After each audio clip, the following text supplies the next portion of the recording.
up in the 1980s, my small hometown didn't offer much excitement.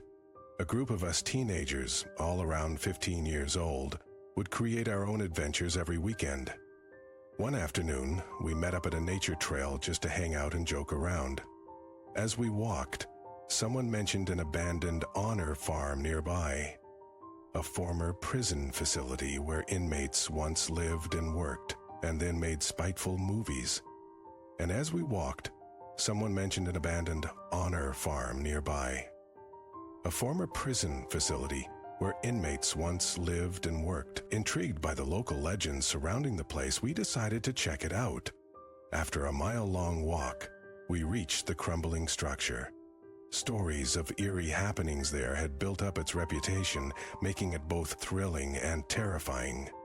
We rushed inside, splitting up to explore. My closest friend and I climbed a concrete staircase to the second floor, where graffiti-covered walls hinted at past visitors. One room stood completely dark, its doorway looming like a void. Too afraid to enter, we hesitated, until two others from our group arrived. Daring them to go in, one scoffed and stepped inside, feeling his way along the wall. After a few minutes, he suddenly leaped out with a shout, making us all jump. As we laughed, he looked down. His hands were smeared with what looked like blood from the wall. Probably just paint, I said, but his expression told a different story. Uneasy, we hurried back downstairs to regroup with the others. While recounting the incident, I glanced toward the foyer and froze. A tall man in a long overcoat strode confidently across the room, his hood obscuring his face. He didn't acknowledge us, vanishing as quickly as he appeared. When I pointed him out, no one else had seen him. Spooked, we decided to leave. That night, I stayed at a friend's house, where their backyard housed rescued rabbits. The next morning, we were told not to go outside. Someone had decapitated every rabbit overnight, yet there was no blood. The chilling realization hit me. Whatever I'd seen at the honor farm had followed us. The building was later demolished, and I've never doubted the sinister stories about it since. Years later, during college, I noticed an odd abandoned building tucked between upscale downtown properties. One winter night, a few friends and I broke in, expecting emptiness.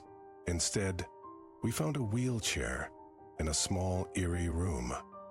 After forcing another entrance, we explored the decaying structure, eventually reaching the attic, only to find trash and graffiti. Then, one friend spotted what he thought was a body in a makeshift shack down the hall.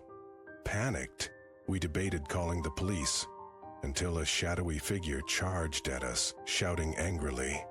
We barely escaped through our makeshift exit, realizing too late that someone had been living there. The building, we later learned, had once been a private hospital.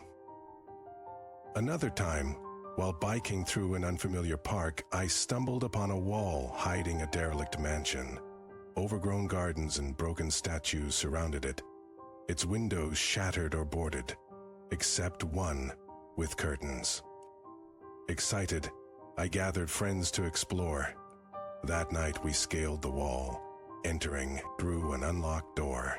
Inside, sheet-covered statues lined the rooms, their twisted features unsettling. The deeper we went, the worse it felt. Furniture was piled strangely, murals depicted grotesque figures, and a nursery held eerie clown paintings. When we turned to leave, a statue had moved. The door we'd entered through was suddenly locked. Kicking it open, we fled as a light flicked on in the nursery. I sprained my ankle jumping the wall, but we didn't stop running until we reached the car. The nightmares that followed lasted weeks. On another occasion, a friend and I explored an abandoned farmhouse in the countryside. The cellar door was unlocked, and as I descended, I spotted a tall figure standing motionless in the shadows. When it grunted and shifted, I bolted. My friend took one look at my face and sprinted to the car, convinced I'd seen a ghost. Years earlier, my friends and I frequented an abandoned school. One day, we encountered a stranger who knew one of us by name, despite none of us recognizing him. Months later, we returned, lowering a phone through a roof hole to film the one locked room we'd never entered. The footage revealed chains and handcuffs bolted to the walls. We retrieved the phone and left, but curiosity drew us back the next day, only to find the doors sealed again. The school was later torn down, replaced by a thrift store. Each of these experiences left me with a mix of fascination and dread, cementing my belief that some places hold darkness best left undisturbed. On summer night, a few years after the school incident, I found myself drawn to another abandoned location, this time an old factory on the outskirts of town. Its towering brick walls and broken windows had always intrigued me, but I'd never worked up the nerve to go inside alone. That night, though, two friends agreed to join me. We slipped in through a gap in the chain-link fence, our flashlights cutting through the thick dust in the air. The factory floor was littered with rusted machinery, some still bearing faded warning labels. The air smelled of oil and decay. As we moved deeper, one of my friends pointed out a set of metal stairs leading to a catwalk above. Climbing carefully, we reached a second-floor office. The door was slightly ajar, and inside we found something bizarre. A desk covered in papers, as if someone had been working there recently. But the dust everywhere else suggested no one had set foot in the building for years. One of the papers caught my eye, a handwritten note with just 2 words: "They're watching." Before we could process it, a loud metallic bang echoed from somewhere below. We froze. Then came another, closer. This time, my heart pounded as we hurried back to the stairs, only to see one of the machines on the factory floor moving, its gears turning slowly, despite being disconnected from any power source. We didn't stick around to figure it out, sprinting back the way we came. We didn't stop until we were safely in the car. As we drove away, I glanced back, and for just a second, I thought I saw a shadow standing in one of the broken windows, watching us leave. The factory was demolished not long after. I never did find out who or what was inside. A few years later, while hiking with a different group of friends, we stumbled upon something even stranger. An old stone church, hidden deep in the woods. It wasn't on any maps, and the trees had grown so thick around it that it was nearly invisible from the trail. The door was unlocked, so we stepped inside. The pews were still intact, but the altar was covered in strange symbols, some carved, some painted in what looked like dried blood. The air was unnaturally cold, and the silence felt heavy, like the building itself was holding its breath. One of my friends, against my protests, walked up to the altar and touched one of the symbols. Ebert said the moment his fingers made contact, a gust of wind slammed the door shut behind us. Then, from somewhere in the rafters, we heard whispering.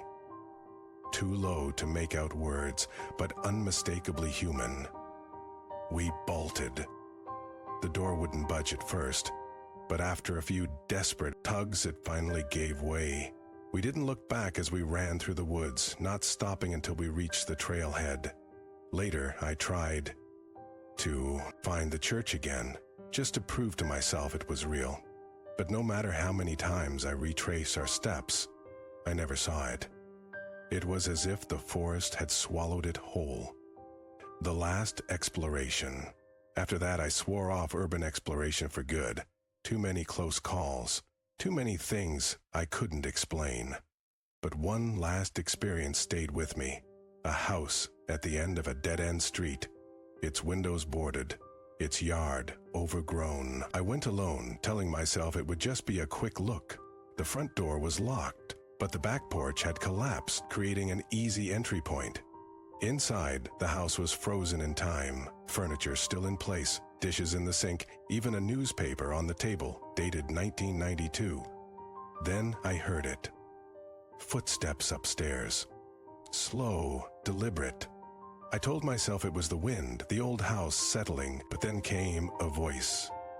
A woman's, humming a tune I didn't recognize. I didn't wait to see who or what was up there. I ran, and I never went back. Looking back, I realize how reckless some of those adventures were. Abandoned places have a way of hiding secrets. Some human, some far less so. And while part of me still wonders about the things I saw, I've learned that some doors are better left unopened. Because sometimes, whatever's on the other side doesn't stay there. Years pass, and I thought I'd left those eerie explorations behind me, but the past has a way of resurfacing when you least expect it. Last winter, I received an envelope in the mail with no return address. Inside was a single photograph, a Polaroid of the abandoned honor farm from my childhood. The image was recent. I could tell by the fresh graffiti on the walls. But what chilled me was the figure barely visible in one of the broken windows. Tall, wearing a long coat, its face obscured. Scrawled on the back in shaky handwriting were the words, "You never finished looking." I burned the photo that night. But a week later, another envelope arrived. This one contained a child's drawing, crude and crane, of a group of kids standing outside an old school. One of the figures was circled in red. The caption read, "We miss you." I don't know who's sending these. I don't know how they know. But I do know this. Some places don't stay abandoned. Some things don't stay forgotten. And sometimes they come looking for you. The envelopes kept coming. A rusted handcuff key taped to a photograph of the locked schoolroom. A dried rabbit's foot in a box with a note, "You should have knocked." A single black and white tile from the mansion's checkered floor, wrapped in what looked like old hospital gauze. Then last month, I woke to find my front door unlocked. Not broken, just unlocked. The deadbolt turned as if by a key. On my kitchen table sat a reel of film, the kind used in old cameras. I held it up to the light, squinting at the tiny frames. Blurred images of empty hallways, a wheelchair, a figure standing just out of focus. The last frame stopped my breath. It was me. Not younger. 15 maybe. Standing in the Honor Farm's second-floor hallway, staring at something just beyond the camera's edge. And behind me, barely visible in the shadows, the tall man in the overcoat. One hand rested on my shoulder. I don't remember that moment. I don't remember him ever touching me. That night, I dreamt of the factory. The machines were running at full speed, gears shrieking, and above it all, a voice on the PA system crackled. "Shift change in 5 minutes." I woke to the smell of oil and burnt metal. My alarm clock flashed 3:07 a.m. The same number scratched into the desk at the school. The next envelope came yesterday, empty except for a single word in block letters. Tomorrow. Or maybe it will finally find me. If you'd like, I can continue this story further. Just let me know. The tires crunched over broken asphalt as I pulled up to the abandoned church just before midnight. Moonlight bled through the skeletal trees, casting jagged shadows across the crumbling stone facade. The air smelled of damp earth and something sharper, like rust or old copper. I hesitated at the wrought iron gate, its hinges screaming as I pushed through. The church loomed ahead, its steeple crooked like a broken finger pointing accusingly at the sky. Then I saw it. A single candle flickered in the boarded-up window. Someone, or something, was already inside. My flashlight trembled as I stepped through the rotting doorway. The pews were overturned, hymnals scattered like dead birds across the floor, and there, at the altar, sat a familiar shape. The wheelchair from the abandoned hospital, its leather straps dangling loose. A voice echoed from the rafters. "You're late!" I spun, heart hammering. The tall man stood in the confessional, his overcoat dripping with rainwater that hadn't fallen tonight. His hood was down now. I wish it hadn't been. His face was mine. Older, hollow, but mine. He smiled with teeth too sharp and raised a hand, my hand, scarred and gnarled, to point past me. The wheelchair was no longer empty. Want me to keep going? Just say the word. The figure in the wheelchair sat slumped, its face hidden beneath a yellowed wedding veil. Ragged breaths rattled from beneath the lace as long skeletal fingers tightened on the armrests. I stumbled back, but the door slammed shut behind me with a finality that shook dust from the rafters. My older self stepped from the confessional, his boots leaving wet footprints that steamed on the stone floor. You finally understand, he said, voice like a recording played backward. They've always been waiting. The ones who built the rooms, the ones who turned the keys. The wheelchair creaked forward an inch. A hymn began to play from nowhere, a warped, dragging version of Nearer My God to Thee on a broken phonograph. The candle in the window flared blue. That's when the veil lifted. Beneath it wasn't a face, but a hole. A yawning, hungry darkness that pulled at the air, at the light, at the very thought in my head. I felt myself leaning toward it, my shoes scraping against the floor as if gravity itself had tilted. My older self gripped my shoulder, his nails drawing blood. Look closer, he whispered. The hole stared back, and from its depths came a sound I'd heard before. The wet, rhythmic chopping of an axe on meat. The rabbits, the honor farm, the school. It had always been leading here. The last thing I saw before the candle snuffed out was my own hand reaching into the hole and something reaching back. End of part 1. Shall I continue the story? The moment our fingers touched, the church dissolved around me. Suddenly, I was standing in a long, fluorescent-lit hallway, the kind with scuffed linoleum and the sharp smell of antiseptic. A sign on the wall read, Ward D, authorized personnel only. The wheelchair sat at the far end of the hall, its occupant now draped in a stained hospital gown. The chopping sound grew, louder, echoing from behind a steel door marked Therapy Room. My older self was gone. In his place, a nurse with hollow eyes stood beside me, clutching a clipboard. Patient 307, she droned. You're late for your treatment. The wheelchair began rolling toward me on its own. That's when I noticed two things. One, the hospital gown wasn't white. It was yellowed, like the wedding veil. Two, the hallway had no doors, no exits, just endless flickering lights stretching in both directions. The chopping sound stopped. Absolute silence.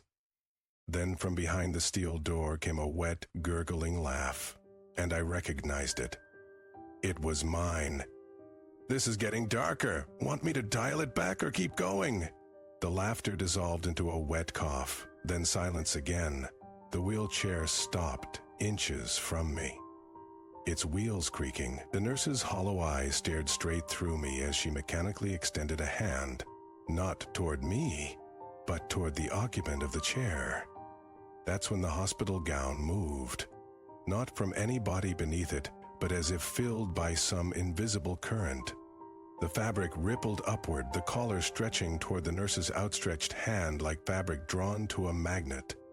A sudden crash made me whirl around. The steel, door-marked therapy room now stood open, revealing only darkness. From within came the sound of something heavy being dragged across concrete. The rhythm matched my pounding heartbeat exactly. The nurse's mouth opened impossibly wide, her jaw unhinging like a snake's.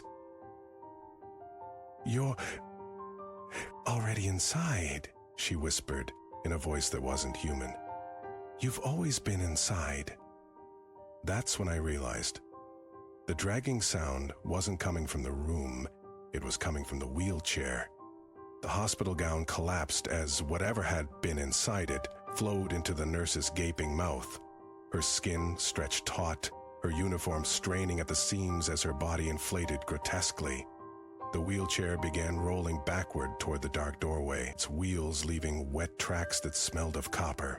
I turned to run, but the hallway stretched endlessly in both directions. The fluorescent lights above began exploding one by one, plunging sections into darkness. In the strobing light, I saw them. Dozens of wheelchairs lining the hallway now, each occupied by a figure in a yellowed gown. As the last light flickered out, cold fingers closed around my wrist. A familiar voice, my own but aged and broken, whispered in my ear, "Round 2 begins now." The dragging sound started again, closer this time. Much closer. End of this segment. The horror escalates further from here. Should I continue down this psychological/body horror path, or would you prefer to pivot to a different tone? The fingers around my wrist weren't fingers at all. They were the cold metal links of a chain, slithering up my arm like a living thing. I stumbled backward as the dragging sound resolved into something worse. The wet slap of bare feet on linoleum, moving in perfect sync with my own panicked breathing. The last fluorescent light buzzed and died. In the absolute dark, the hospital gowns began to glow. A sickly phosphorescence that revealed their occupants. Not people, not ghosts. Something else entirely. Their heads lolled at impossible angles, jaws unhinged, eye sockets gaping voids that somehow splitted open. With a sound like tearing paper, spilled the thing from the wheelchair. A pulsing, many-jointed mass of limbs and teeth, and oh God, those were hands. So many hands, all reaching, grasping, pulling itself toward me on fingers that cracked and reknit with every movement. The chain around my wrist yanked me forward, directly into the open therapy room door. The darkness inside wasn't empty. It was waiting. And it had my face. Her intensifies from here. Should I continue, or would you like to explore a different direction? The darkness swallowed me whole. For a moment there was nothing. No sound, no light, no sensation of falling, just the terrible certainty that something vast and ancient was folding itself around me like a second skin. Then, a single bare bulb flickered on overhead, illuminating a tiled room no larger than a prison cell. The walls wept condensation. In the center stood a metal table, its surface stained dark, and on that table, a straight razor, a bowl of water, and a photograph of me at age 15, standing in the Honor Farm's second-floor hallway. The chain around my wrist slithered away, retreating into a ceiling vent with a sound like rattling bones. From the shadows beyond the door, the thing with my face spoke. "You have 5 minutes to remember." The bulb buzzed. The water in the bowl turned red, and the photograph began to move. My younger self turning his head, screaming soundlessly as the tall figure behind him leaned down and pressed something into his palm. A handcuff key, the same one that arrived in my mailbox, the same one now glinting in the bowl of bloody water. The razor trembled on the table. 4 minutes, whispered the darkness. End of part 3. The truth is unraveling. Should I continue the descent, or would you prefer to shift to a revelation? My fingers closed around the straight razor, just as the bulb overhead began to dim. The photograph was changing again. My teenage self now held the key up to the light, his eyes wide with dawning horror. Behind him, the tall figure's coat peeled away like rotting skin, revealing a hollow cavity where his chest should be. Inside pulsed something wet and black, threaded with veins of silver. The water in the bowl erupted, spraying droplets that stung like acid. Where they struck the walls, the tiles blistered and split, oozing a thick tar-like substance that reeked of burnt hair. 3 minutes, the voice corrected itself, now coming from all directions at once. I pressed the razor's edge to my palm, not to cut, but in some primal gesture of defiance. The moment cold, metal-touched skin, the photograph screamed. A real physical sound that shattered the bowl, sending shards skittering across the floor. The key was gone. In its place, curled atop the broken ceramic, lay a scrap of yellowed paper. The handwriting matched the envelopes. They built the rooms around us. We are the lock. The bulb flickered wildly. Shadows detached from the walls, taking shape. Nurses, orderlies, all with that same hollow stare. Their mouths moved in unison. 2 minutes. I slashed the razor across my palm. Blood hit the floor. And the room twisted, walls bending inward like a lung collapsing. The photograph burst into flames, my younger self's face melting as he reached through the burning paper toward me. The last thing I heard before the dark took me again was my own voice, whispering from 2 directions at once. You should have listened to the rabbits. End of part 4. The final revelation approaches. Should we descend into the heart of the nightmare or begin the climb toward answers? The darkness didn't lift so much as thin, like smoke clearing to reveal a truth too terrible to face in the light. I stood once more in the Honor Farm's second-floor hallway, not as the adult who had run from it, but as the boy who had first walked its halls. The blood on my hands wasn't mine. The whispers in the walls weren't imagined. And the tall figure beside me wasn't a stranger. He never had been. Some doors, once opened, can never be closed. Some memories, once buried, refuse to stay dead. The Honor Farm, the school, the hospital, they were never just buildings. They were feeders. And we, the curious, the reckless, the ones who couldn't resist peering into the dark, we were the ones who kept them alive. The figure's hollow chest yawned wider, the silver-veined darkness inside, pulsing in time with my heartbeat. Welcome home, it said. And this time, I stepped forward, not in fear, but in terrible, final understanding. The rabbits had tried to warn me. The blood was never paint. End